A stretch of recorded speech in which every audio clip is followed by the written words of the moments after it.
Hello, my dear viewers. During this Lenten season, we are meditating on the cross. Hello मेरे अनमोल मित्रों, इस उपवास के दिनों में हम सलीब पे मनन करने वाले हैं। Jesus Christ came into this world just for each and every one of us. प्रभु यीशु हम सभी के लिए इस धरती पे अवतरित हुए थे। He died on the cross just to forgive our sins. वो क्रूस में अपना जीवन हमारे गुनाह से हमें माफ करने के लिए दिए थे। And he rose up just to receive us into heaven. और वो पुनरुत्थित हुए थे सिर्फ हमें स्वर्ग में ग्रहण करने के लिए। Today, let's read a part of his suffering which he went through during his time on earth. इस जगत में जब वो जिंदा थे, आइए उनका दर्द का कुछ हिस्सा हम पढ़ लेते हैं। Before we start, let's start with a word of prayer and tell the Lord, Lord, I want to learn from you, Father. I want to become like you. हम शुरू करने के पहले आइए प्रार्थना में जाएं। हम उनसे कहें, हे पिता, हमें आशीष दे कि हम आपसे कुछ तो सीख लें। Lord Jesus, today we are here to learn from you, Father. हे प्रभु यीशु, आज हम आपसे सीखने के लिए आए हैं। We want to become like you each day, Father. हर रोज हम आपके समान बनना चाहते हैं पिता। As we start reading this chapter, speak to us जब ये अध्याय पे हम मनन करने वाले हैं, आप हमारे साथ बातें करें and help us to become like you. और हमारी मदद करें ताकि हम आपके समान हो जाएं। In Jesus' name, Amen. यीशु के नाम से आमीन। Let's read from Luke chapter 22, verse 24 to 34.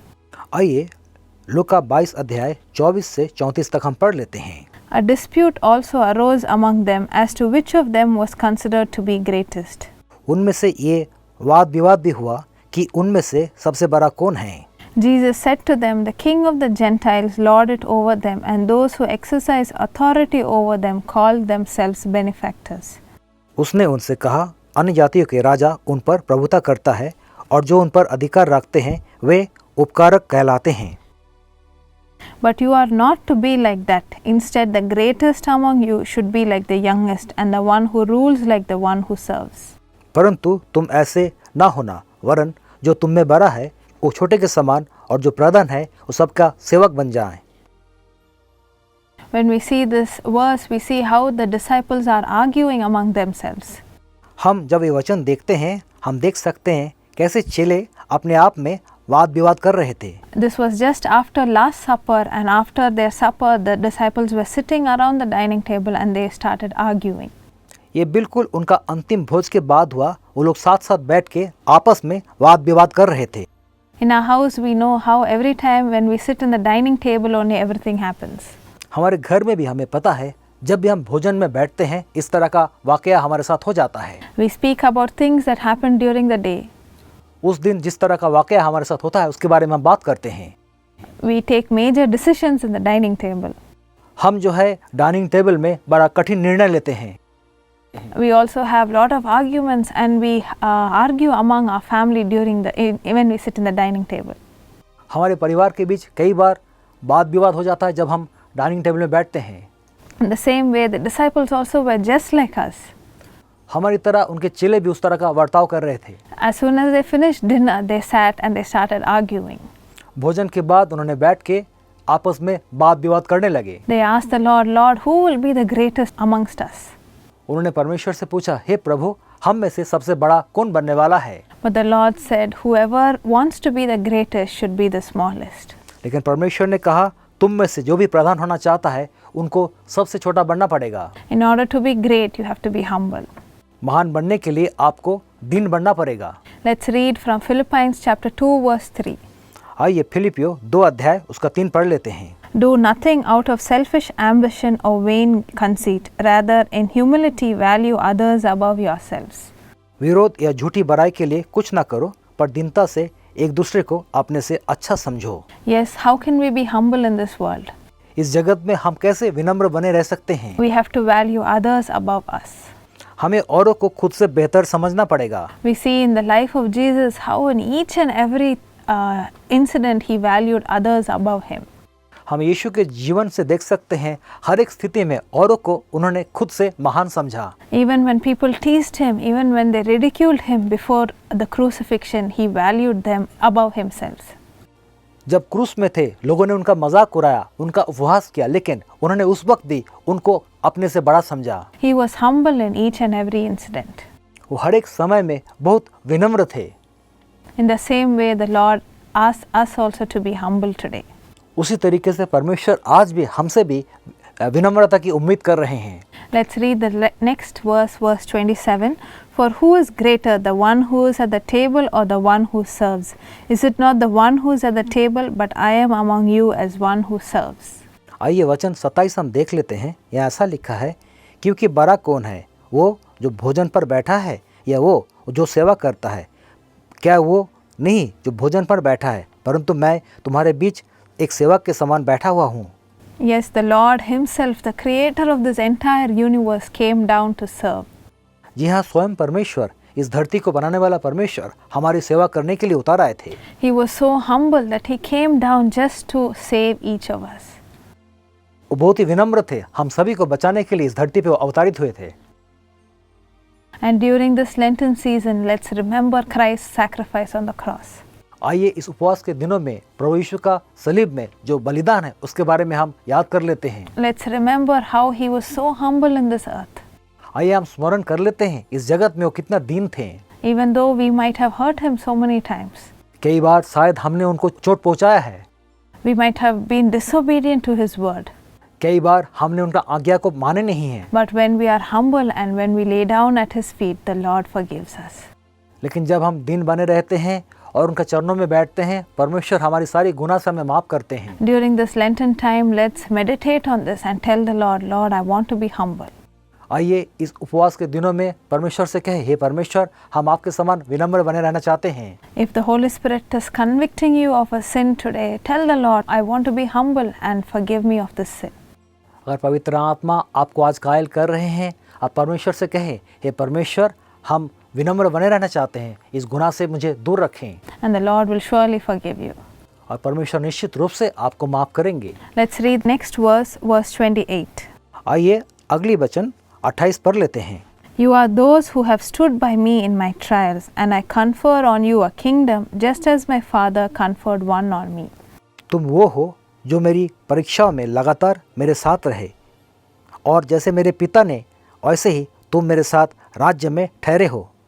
So that you may eat and drink at my table in my kingdom and sit on thrones judging the 12 tribes of Israel. ताकि तुम मेरे राज्य में मेरी मेज पर खाओ पियो, वरन सिंहासन पर बैठकर इस्राएल की 12 गोत्रों का न्याय करो। What a wonderful blessing this is. ये कितना बेहतरीन आशीष है। The Lord says that He will give His entire kingdom to us when you are humble. परमेश्वर कहते हैं, जब हम दीन बने रहते हैं, परमेश्वर अपना पूरा राज्य हमें देने वाले हैं। Such a big blessing just when we do one simple thing in our life. जब एक साधारण सा काम हम करते हैं, हमारे जीवन में इतना बड़ा आशीष उतर आता है। When we also learn to be humble like Christ, the Lord will bless us with all the blessings in our life. जब हम मसीह के समान दीन बने रहते हैं, परमेश्वर हमें सारा आशीष से मालामाल करेंगे। More than all that, the Lord Himself will be our blessing. सबसे बड़ी बात है, स्वयं परमेश्वर हमारा आशीष बन जाएंगे। Let's read Genesis 15:1. आइए उत्पत्ति 15:1 पढ़ लेते हैं। I am your shield, your very great reward. मैं तेरा ढाल और तेरा अत्यंत बड़ा फल हूँ। Yes, the Lord told this to Abraham, saying that I am your greatest reward. जी हाँ, परमेश्वर अब्राहम से बातें किया और उनको कहा, मैं तुम्हारा महान प्रतिफल हूँ। In the same way, when we are humble, Lord Himself will be our greatest reward. उसी तरह जब हम दीन बने रहते हैं, स्वयं परमेश्वर हमारा महान प्रतिफल बन जाते हैं। We see in the life of Jesus how even though He was humble, He faced a lot of problems. हम यीशु के जीवन को देखते हैं, हालांकि वो बहुत दीन थे, उसके बावजूद भी कई परेशानियों को सामना किए थे। In the same way, when you are humble, you will face a lot of trials in your life. उसी तरह जब आप दीन बने रहते हैं, अपने जीवन में कई प्रकार का क्लेश का आप सामना करेंगे। People will betray you. लोग आपके साथ विश्वासघात करेगा, People will make use of you. लोग आपका जीवन का इस्तेमाल करेगा, And people whom you trusted a lot will talk behind your back and make fun of you. जिन पे आप बहुत भरोसा किए हैं, वो आपके पीठ के पीछे बात करेगा और आपका मजाक उड़ाएगा। That's the same thing that happened to Jesus before the cross. क्रूस के सामने यीशु के साथ भी ऐसा ही हुआ था। Let's read the next verse, 31. Simon, Simon, Satan has asked to sift all of you as wheat. आइए अगला वचन 31 पढ़ लेते हैं। शिमोन, हे शिमोन, देख शैतान तुम लोगों को मांग लिया है गेहूं के समान फटके। But I have prayed for you, Simon, that your faith may not fail. परंतु मैंने तेरे लिए विनती की है कि तेरा विश्वास जाता ना रहे, And when you have turned back, strengthen your brothers. और जब तू फिरे तो अपने भाइयों को स्थिर करना। But he replied, Lord, I am ready to go with you to prison and to death. लेकिन उसने उनसे कहा, हे प्रभु, मैं तेरे साथ बंदी गृह में जाने वरन मरने के लिए तैयार हूँ। Jesus answered, I tell you, Peter, before the rooster crows today, you will deny 3 times that you know me. उसने कहा, हे पतरस, मैं तुझसे कहता हूँ, आज मुर्ग बांग ना देगा जब तक तू 3 बार मेरा इनकार ना कर लेगा कि तू मुझे नहीं जानता। The same way people might have promised you today, whatever happens, I will be with you. उसी तरह शायद लोगों ने आपसे वादा किया, चाहे कुछ भी हो जाए मैं आपके संग रहूँगा। But when we are humble and when we face trials, the same people will betray us. लेकिन जब हम दीन बनते हैं, हम जीवन में क्लेश का सामना करते हैं, वही लोग हमारे साथ विश्वासघात करेंगे। The same thing happened in the life of Jesus when he was about to be crucified. वही बात यीशु के साथ भी हुआ था जब उनको क्रूस में डालने ही वाला था लोगों ने। Everybody asked Peter, do you know this man? I have seen you with that man. कई लोग पतरस से पूछा, तुमको इस इंसान के बारे में क्या पता है? तुमको मैंने इनके साथ देखा है। And we know how Peter betrayed Jesus, saying, I don't even know that person. और आपको पता है पतरस किस तरह से यीशु का इनकार किया था और कहा था, मैं उनको जानता भी नहीं हूँ। It would have broken the heart of Jesus. शायद यीशु का दिल को तोड़ डाला था। It would have made him so sad. उनको बहुत ही दुखी किया होगा। Even you might be facing that situation today. शायद उस तरह का स्थिति का सामना आप भी आज कर रहे हैं। People might have betrayed you because you are humble. क्योंकि अब दिन है इसलिए लोगों ने आपके साथ विश्वासघात किया होगा। But don't worry because the Lord sees your tears. आप चिंता ना करें, परमेश्वर आपके आंसू को देख रहे हैं। We see how the soldiers made fun of Jesus because he didn't even speak out. हमने देखा किस तरह से उस सेनाओं ने यीशु का मजाक उड़ाया क्योंकि यीशु ने उनके साथ बातें नहीं किया था। In the same way, people might be making fun of you. उसी तरह शायद लोग आपका भी मजाक उड़ा रहा होगा। People might be talking behind your back. शायद लोग आपके पीठ पीछे बात कर रहा होगा। But continue to remain humble and surely the Lord will lift you up at the right time. लेकिन आप लगातार दीन बने रहें, निश्चित रूप से सही समय पे परमेश्वर आपको उत्थित करेंगे। Or we see how the people made use of Jesus. हम देखना चाहेंगे लोगों ने कैसे यीशु का इस्तेमाल किया था। Jesus performed a lot of miracles when he was in the earth. जब यीशु इस धरती में थे, कई चमत्कार उन्होंने किया था। But during the crucifixion time, the same people turned their backs on him. लेकिन जब वो सलीब में थे, वही लोग अपना पीठ उनके खिलाफ मोड़ लिया था। They just made use of him at a season and then they betrayed him. उन्होंने उनका इस्तेमाल किया था और उसके बाद उनके साथ विश्वासघात किया था। In the same way, people might be making use of you today. शायद उसी तरह लोग आपका जीवन का शायद इस्तेमाल कर रहा हो। They might be taking your humility for granted. शायद आपके दीनता को लोग यूं ही ले रहे हो। But don't give up. Continue to stay humble and the Lord will surely bless you. लेकिन आप हार ना माने, लगातार आप दीन बने रहे, निश्चित रूप से परमेश्वर आपको भी आशीष देंगे। We read in Proverbs chapter 22 verse 4. हम नीति वचन 22 उसका 4 में देख लेते हैं। The reward for humility and fear of the Lord is riches, honor and life. नम्रता और यहोवा का भय मानने का फल धन, महिमा और जीवन होता है। Yes, the Lord promises you riches, honor and life when you are humble and when we fear the Lord. जी हाँ, परमेश्वर आपसे प्रतिज्ञा किए हैं धन, महिमा और जीवन जब आप नम्र बने रहते हैं और परमेश्वर का भय मानते हैं। Apart from this, the Lord is promising you 3 promises today when you are humble. इसके अलावा परमेश्वर आज आपसे 3 प्रतिज्ञा कर रहे हैं जब आप दीन बने रहेंगे। First thing is the Lord is going to give you his wisdom. पहली बात, परमेश्वर आपको अपना बुद्धि देने वाले हैं। Wisdom directly from the Lord. सीधा परमेश्वर से आपको बुद्धि मिलेगा। So many times I have experienced this in my life. कई बार मेरे व्यक्तिगत जीवन में मैंने इसका अनुभव किया है। There's a lot of difference between worldly wisdom and godly wisdom. परमेश्वर की ज्ञान और दुनिया की ज्ञान में बहुत फर्क है। When you are stuck in a situation and when you don't know what to do, suddenly the Lord will give you his wisdom. जब आप कोई स्थिति में अटक गए हो और आपको पता नहीं आपको क्या करना है, तुरंत परमेश्वर आपको बुद्धि या ज्ञान देंगे। And when you are humble, the Lord is promising you that today. जब आप दीन बने रहेंगे, परमेश्वर आज आपसे वही प्रतिज्ञा कर रहे हैं। We see in Proverbs 11:2. हम नीति वचन 11:2 में देखते हैं। When pride comes, then comes disgrace, but with humility comes wisdom. जब अभिमान होता तब अपमान भी होता है, परंतु नम्र लोगों में बुद्धि होती है। Yes, the Lord is going to fill you with that wisdom today. जी हाँ, परमेश्वर आज उस बुद्धि से आपको भरने वाले हैं। You might be an exam going student. शायद आप इम्तिहान लिखने वाले छात्र हो। You might be wondering, Lord, I don't have any wisdom to study this. Even though I study so many times, I'm not able to remember it. शायद आप सोच रहे होंगे, हे परमेश्वर, मैं पढ़ाई नहीं कर पा रहा हूँ, हालांकि मैं बहुत पढ़ रहा हूँ, लेकिन कोई भी बात मुझे याद नहीं रहता। But because you are humble, the Lord will give you His wisdom. क्योंकि आप विनम्र हैं, परमेश्वर आपको अपना बुद्धि देंगे। The next promise the Lord says is that He Himself will show you His path. अगला वादा परमेश्वर कहते हैं, स्वयं परमेश्वर आपको अपनी राह दिखाएंगे। Let's read in Psalms chapter 25 verse 9. आइए भजन संहिता 25 उसका 9 देख लेते हैं। The Lord Himself will guide you. He guides the humble in what is right and teaches them His way. परमेश्वर नम्र लोगों को न्याय की शिक्षा देगा। हाँ, वो नम्र लोगों को अपना मार्ग दिखलाएगा। Yes, the Lord will guide you and He will teach you what to do. जी हाँ, परमेश्वर आपकी अगुवाई करेंगे, आपको सिखलाएंगे कि आपको क्या करना है। You might be in crossroads today in your life. साथ जीवन के दोराहे में आप खड़े हैं आज। You might be wondering, should I take this decision? Should I work in this company or should I accept this post?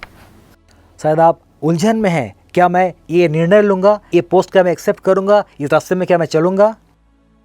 Should I move to this city for this promotion? इस पदोन्नति के लिए क्या मैं इस शहर को जाऊँगा? Should I accept this marriage proposal? क्या शादी का ये रिश्ता को मैं कबूल कर लूँगा? You might be confused in that way. शायद उस राह में बड़ा उलझन में हैं। But today the Lord promises you that He Himself will show you the path. लेकिन आज परमेश्वर आपसे प्रतिज्ञा कर रहे हैं, परमेश्वर स्वयं आपको मार्ग दिखलाएंगे। And you need not worry what you are going to do in that position. आपको चिंतित नहीं होना है कि उस स्थिति में आपको क्या करना है। Maybe it's a promotion in your life. शायद आपके जीवन में एक पदोन्नति आने वाला है। Maybe you're getting married to another person. शायद आपकी शादी बड़ा जल्द होने वाला है। But the Lord promises that He will also teach you what to do. लेकिन परमेश्वर आपसे प्रतिज्ञा कर रहे हैं, वो आपको बताएंगे कि आपको क्या करना है। Not only showing the path in which you should go, but He will also teach you what things to do. केवल आपको मार्ग नहीं दिखलाएंगे, मगर सिखलाएंगे आपको क्या करना है। What a wonderful promise. ये कितना सुंदर प्रतिज्ञा वचन है। The last promise the Lord says that He will lift you up in your life. अंतिम प्रतिज्ञा परमेश्वर कहते हैं, आपके जीवन में परमेश्वर आपको उत्थित करेंगे। Let's read in James 4:10. आइए याकूब 4:10 पढ़ लेते हैं। Humble yourselves before the Lord and He will lift you up. प्रभु के सामने दीन बने रहो, तो वो तुम्हें शिरोमणि ठहराएगा। Yes, when you humble yourselves before the Lord Himself will lift you up. जी हाँ, जब परमेश्वर के सामने आप दीन बने रहते हैं, स्वयं परमेश्वर आपको ऊंचा उठाएंगे। The Lord will lift you up at the right time. Just be patient. आप धीरज रखें, परमेश्वर सही समय पे आपको उत्थित करेंगे। We see in the life of Jesus how He went through so much of suffering, so much of people teasing Him. हम यीशु के जीवन को देखते हैं, बहुत दर्द से गुजरे थे, लोग उनका मजाक उड़ाया था। People thought that His life was over. लोगों ने सोचा उनका जीवन खत्म हो गया है। When they crucified Him, they thought that this chapter is over in this world. जब उनको उन्होंने क्रूस में डाला, उनको लगा उनका जीवन का अध्याय खत्म हो गया है। But imagine what they would have felt at the day of resurrection. लेकिन आप जरा सोच ले, पुनरुत्थान के दिन उनके मन में क्या गुजरा होगा। They would have been so shocked about that. उसके बारे में सोच के बहुत अचंभित हो गए होंगे। In the same way, people might think that your life is over. उसी तरह लोग सोच सकते हैं कि आपका जीवन भी खत्म हो गया हो। They might tease you, ridicule you, make fun of you and betray you. वो आपका मजाक उड़ा सकते हैं, आपको परिहास कर सकते हैं, आपके साथ विश्वासघात कर सकते हैं। But don't give up. Continue to stay humble and the Lord will lift you up. लेकिन आप हार ना माने, लगातार आप दिन बने रहे और परमेश्वर आपको ऊंचा उठाएंगे। I saw this in the life of my dear father. मैं अपने पिताजी के जीवन में यही बात देखी थी। He always says how the Lord has lifted him up to such great heights. वो सदा कहते हैं परमेश्वर इतना ऊंचाई में किस तरह से उनको पहुंचाया है। He used to tell me, Shilpa, I was just a person among the crowd. वो मुझे कहते थे, शिल्पा, मैं बस भीड़ में एक साधारण इंसान था। People never even knew me. लोग मुझे जानते भी नहीं थे। But now see how the Lord has lifted me up. लेकिन देखो परमेश्वर किस तरह से मुझे ऊंचा किया है। My dad is always a very humble person and because of that the Lord blessed him and lifted him up. मेरे पिताजी बहुत ही दीन व्यक्ति हैं, इस कारण परमेश्वर उनको आशीष देकर उनको उत्थित किया है। In the same way the Lord is going to do that to you today. उसी तरह परमेश्वर आपके साथ भी ऐसा ही कुछ करने वाले हैं। Let's finally read Colossians 3:12. आइए हम कोलोसियो 3:12 पढ़ लेते हैं। Therefore, as God's chosen people, holy and dearly loved, clothe yourselves with compassion, kindness, humility, gentleness and patience. इसलिए परमेश्वर के चुने हुओं की नाई जो पवित्र और प्रिय है, बड़ी करुणा और भलाई और दीनता और नम्रता और सहनशीलता धारण करो। Yes, each of us are God's chosen people. जी हाँ, हम सब परमेश्वर के चुने हुए लोग हैं। Each of us have been chosen for His purpose. जी हाँ, हम सब उनके उद्देश्य के लिए चुन लिए गए हैं। Let's fill ourselves with all these 5 qualities today. आइए हम सब ये 5 गुणों से खुद को भर लेते हैं। Let's be compassionate, kind, gentle, patience, and also humble. आइए हम करुणा, भलाई, दीनता, नम्रता और सहनशीलता का रूप धारण कर लें। And when you do that, the Lord will bless you. और जब हम ऐसा करेंगे परमेश्वर हमको आशीष देंगे। Let's humble ourselves and give our lives to the Lord today. आइए दीन बन के अपना जीवन परमेश्वर के हाथ में आज सौंप देते हैं। Lord Jesus, I thank you for speaking to us today, Father. प्रभु यीशु, आपका धन्यवाद देती हूँ, आपने आज हमसे बातें किया। Lord, when you were on this earth, how much of sufferings you went through, Father. पिता, जब आप इस धरती में थे कितना तकलीफ से आप गुजरे थे। Before crucifixion, how many people teased you and betrayed you and made fun of you, Father. क्रूस में जाने के पहले कितने लोग आपका मजाक उड़ाया, आपके साथ विश्वासघात किया और आपको परिहास किया। But you chose to remain humble for our sakes. लेकिन हमारे खातिर आपने खुद को दीन बना के रखे। You chose to remain humble so that we will be saved, Father. आप खुद को दीन बना के रखे ताकि मेरा उद्धार हो जाए। Lord, who are we but you chose to came down to this earth to rescue us. हम कौन है प्रभु, आप इस दुनिया में आए, हमें बचाने के लिए आए। Lord, we thank you for your grace and for your mercy. आपका करुणा और आपका दया के लिए आपका धन्यवाद। We thank you for choosing each of us, Father. हम सभी को आपने चुन लिया, आपका धन्यवाद देती हूँ। Lord, help us to be humble today. हमें आशीष दे कि हम दीन बने रहें। Even when you lift us up to great heights, help us to remain humble, Father. जब आप हमें ऊंचा उठाते हैं, हमारी मदद करें कि हम दीन बने रहें। In whatever we do, in whoever we speak to, help us to glorify your name. हम जो भी करते हैं, किसी के साथ बात क्यों ना करें, हर एक काम में हमारी मदद करें कि आपको महिमा दे सके। When people see us, they should see you, Father. जब लोग हमें देखते हैं, लोग आपको देखें। When people speak to us, they should hear your voice through us. जब लोग हमसे बातें करते हैं, हमारे माध्यम से वो आपकी आवाज को सुन लें। Help us to reflect you in everything we do. हमारे हर एक काम में हमारी मदद करें कि हम आपको दर्शा सके। Lord, I pray for these 3 blessings to come upon your children today, Father.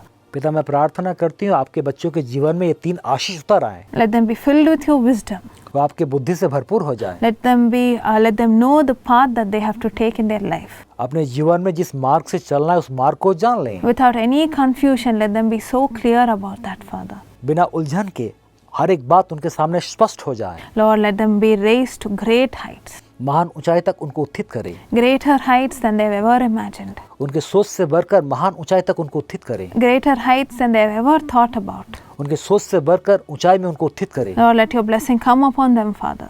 आपकी आशीष उनके जीवन में उतार आए पिता। Even when people make fun of them or betray them, जब हालांकि लोग उनका मजाक उड़ाएंगे, उनके साथ विश्वासघात भी करेंगे, let them know that you are by their side all the time. वो जान ले सदा आप उनके संग संग हैं। Your presence is always there to comfort them and lead them.